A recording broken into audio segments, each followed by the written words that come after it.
Well, welcome back to Friday Night Live on this February 11th, 2011. I'm Mike Richter along with Tony and Senny, brought to you by Casey's General Stores. Pick up a copy of our magazine at over 446 locations across the great state of Iowa. And while you're there, pick up a large 2-topping pizza for only $10. And, of course, you can also pick up our magazine at the 5 Shields across the entire state of Iowa. He was kind enough to join us for 2 segments last week to add some, well, I shouldn't say that while you're in the studio, Tony, to add some information to this show. He is the information director of the Iowa High School Athletic Association. Bud Legg, thanks for joining us again. And postseason is finally here. It is. And where does the season go? Well, at our ages, time flies anyway, Bud. Yeah, it does. I was down at the Iowa Hall of Pride today talking to Jack and his lovely wife, and we were just talking, looking around how that place has evolved, and as you reflect back on the history of things, it's just amazing. It's just a snapshot of your life when you walk through there, because you remember when all these events took place. Oh, it definitely is, and what I don't see how anybody can go there in one day and see it all. I think you got to keep going back. They keep improving that almost daily.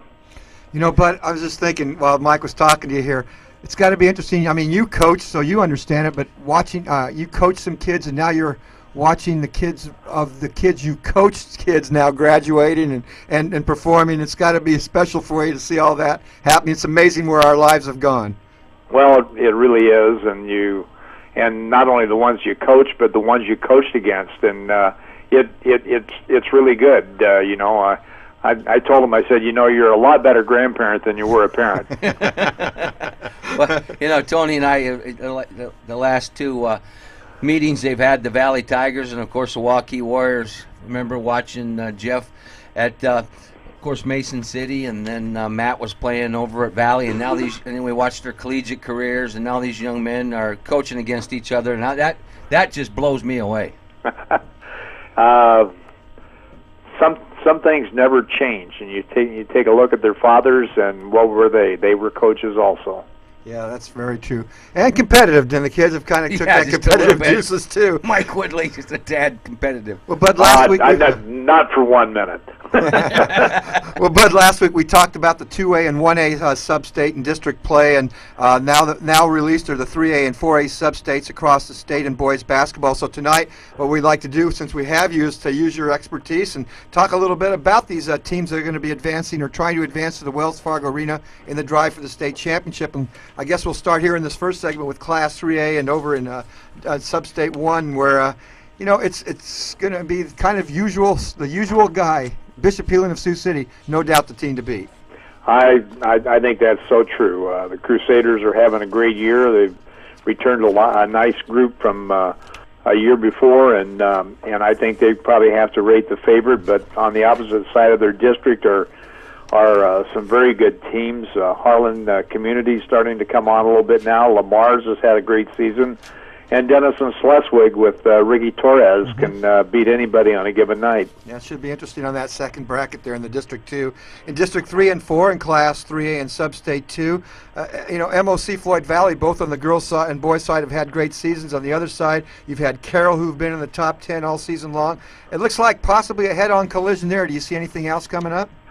Well, Webster City is one of those teams that you don't want to overlook for a minute. They kind of play slow and methodical, and they play the good defense, which plays into that. But, Tony, I think you're absolutely right. MOC Floyd Valley and Carroll could be headed for a showdown, and wouldn't that be kind of a homecoming? Because Carroll coach Brent Dama did his prep work at MOC, so it'll be a great showdown if those two run into one another. We're talking to Bud Legg, the information director of the Iowa High School Athletic Association, and Districts 5 and 6 and Sub-State number 3.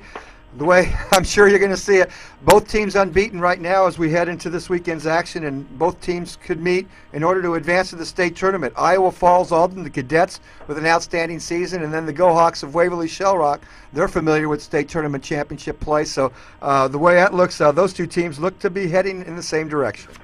Well, I think you're so right. Waverly Shell Rock has got a great group of kids. They've played well all year, and Iowa Falls, Alden. Probably if they can get a pep talk from Art Sadoff, who was in on their 2 championships and whose son is really tearing up the Southeast Iowa Super Conference at Pekin. Can get into play. Should figure into a showdown maybe between 2 undefeated teams.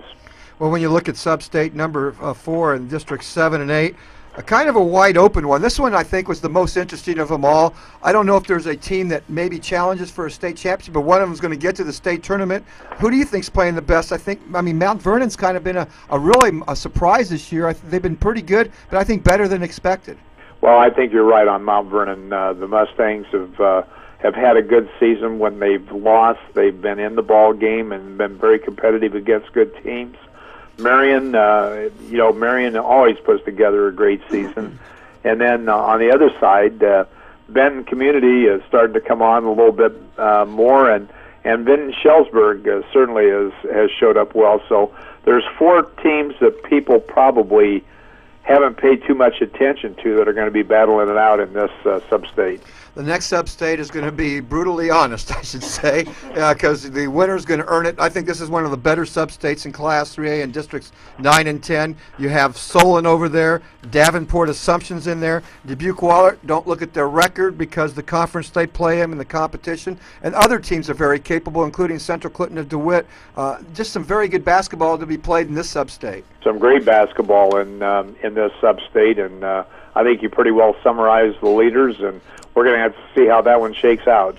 Well, it could be a rematch in this sub-state, but we'll find out. Sub-state number 6, District 11 and 12 in Class 3A, Bud. Mount Pleasant at the state tournament last year. Pella in the state tournament last year. But this year it'll be a different story because one of them will not make it, and who knows, maybe both, depending on how things result in this one. 2 great teams, excellent talent, 2 good coaches, and there's a team in this mix that I'm not going to short sell one bit, and that's Oskaloosa. Oskaloosa is back and healthy. They were played the first half of the season without one of their better players, their point guard. He's back, and that caused that first round matchup between Pella and Oski in the district, and that's the reason. They didn't have a real good record until this kid got back, and they're there now. So Oskaloosa can figure into that sub-state also. In Sub-State 7, Districts 13 and 14, we're familiar with them because in the area, Dallas Center Grimes right now kind of stands out as the team to beat there. Although there's some capable teams, who are those teams you think capable of challenging Dallas Center Grimes? Well, when it comes around to basketball tournament, you never want to count out Grinnell. Grinnell seems to always come up with some great effort, and Ballard is also capable. And of course, they're in that district that's opposite Dallas Center. And Perry has had its moments this year where they've just simply been really impressive. But this one should come down to, I think, possibly Grinnell and Dallas Center Grimes for the golden ticket to the arena. And finally, Bud, before we take a break and come back and talk Class 4A sub-state basketball, Norwalk, the leader in the sub-state 8 districts at 15 and 16. They had that stumble in the middle of the season. Last night they got it right, or this week they got it right. They turned it around on a very fine Pella Christian team to avenge one of their earlier losses in that week where they lost 3 games. But other than that 1 week of stumbling, Norwalk seems to have gotten their ship righted. Norwalk's a solid ball club, an impressive team. They're sound fundamentally, and they're going to have to be because they've got a solid ADM team in their district, and more than likely a very good Centerville team awaiting in the sub-state final. Gentlemen, history took place you didn't notice it 5 minutes ago. You brought up Bishop Heelan, and I kept my flapper quiet. That I was shocked. Is that a first, Bud, you think? I thought maybe he'd stepped out just to see what we were saying. I didn't. All right, we're going to take a break, and we'll be back here on Friday Night Live with more Bud Legg on the Iowa Sports Connection Radio Network.